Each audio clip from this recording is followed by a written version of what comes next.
খুব সুন্দর একটা মুহূর্তে আমরা পৌঁছে গিয়েছিলাম পূজাতে। যে দিদির বাড়িতে গিয়েছিলাম ওই দিদি কিন্তু আমাকে নিজের বোনের মতো দেখে, খুব স্নেহ করে। তো দেখতে থাকো আমরা কোথায় গিয়েছিলাম।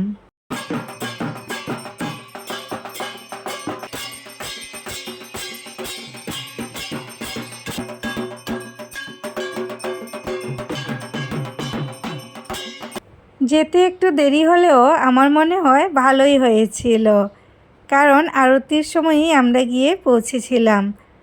আর এত ভালো লাগছিল ওই মুহূর্তটা, তাই তোমাদের সাথেও একটু শেয়ার করে নিলাম। আর প্রসাদটাও কিন্তু দুর্দান্ত হয়েছিল। আর এই দিদির বাড়িতেই কিন্তু আমরা গিয়েছিলাম। দিদি আমাকে অনেক স্নেহ করে সত্যি। তো ছোট্ট করে একটা মিনি ব্লগ তোমাদের সাথে রিলের মাধ্যমে শেয়ার করলাম। টাটা।